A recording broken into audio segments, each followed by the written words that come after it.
So Gopi's நம்ம பெரட்டலாம். ஆளாளுக்கு ஒரு மெத்தட் இருக்குல்ல. இது வந்து நான் பெரட்டுற ஸ்டைலு. எண்ணெய் காந்துச்சு, நம்ம இதை போடுவோம்.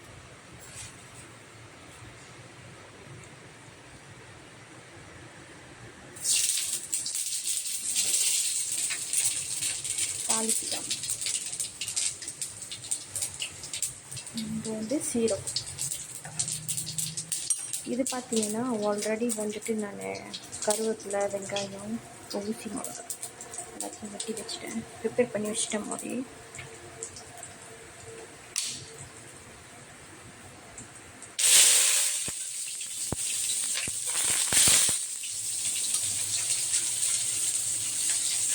பட்டுன்னு போட்டோன்னு தெரிக்குது. ரேட்டை வந்துட்டேன்.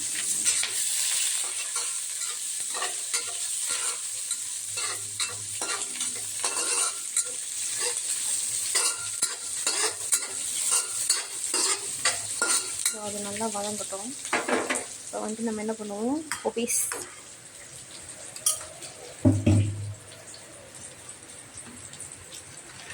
போடுவோம்.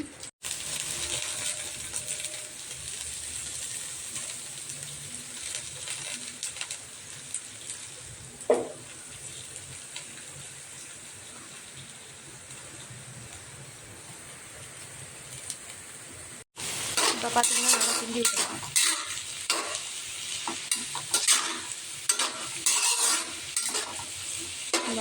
நல்லா வதங்குற வரைக்கும்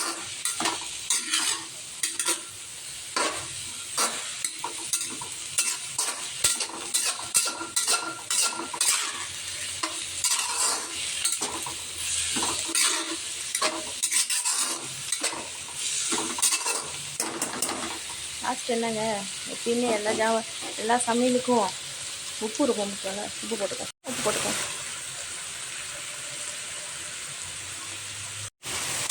உப்பு போட்டிருக்காங்க.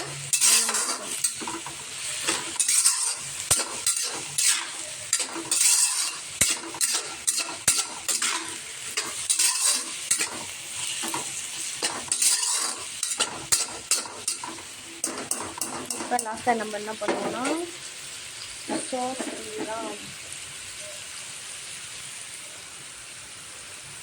சீரம் ஊற்றும். சாஸ் சீரம் ஊற்றிக்குவோம். ஓகே,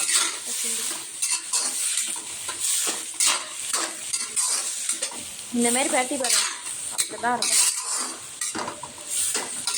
ஸோ நான் நார்மலாக வந்துட்டு இந்த நார்மல் கோபிஸ் எடுக்க மாட்டேன். நான் வந்து எடுத்தால் பெய்ஜிங்னு ஒன்று இருக்கும்.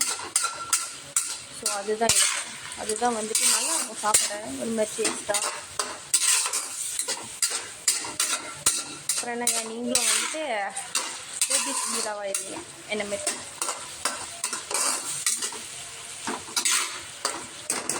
இப்போ அப்படியே விட்டுருவோம். இன்னும் ஒரு 5 நிமிஷம் 10 நிமிஷம் தான் இது வந்துடும். ஆனால் கோபிஸ் பார்த்திங்கன்னா பெரும்பாலும் வந்துட்டு கொஞ்சம் அரை வேக்காடு நீங்கள் சாப்பிட்டீங்கன்னா கொஞ்சம் ஹெல்த்தி, உடம்பு கொஞ்சம் ஹெல்த்தாக இருக்கும். ரொம்ப நல்லது, உடம்புக்கு தெம்பாக இருக்கும். ஓகே, ஆல்மோஸ்ட் இப்போ வெந்திருக்கும் நல்லா. நம்ம வந்து ஆஃப் பண்ணிவிட்டு ஒரு மங்கில் ட்ரான்ஸ்ஃபர் பண்ணி வச்சுக்க வேண்டியதான். இதுதான் நான் பெரட்டுற ஸ்டைல் கோபிஸு. யார் யாருக்கு பிடிச்சிருக்கோ லைக் பண்ணுங்கள். கண்டிப்பாக ஃபாலோ பண்ண மறந்துடாதீங்க. தேங்க்யூ.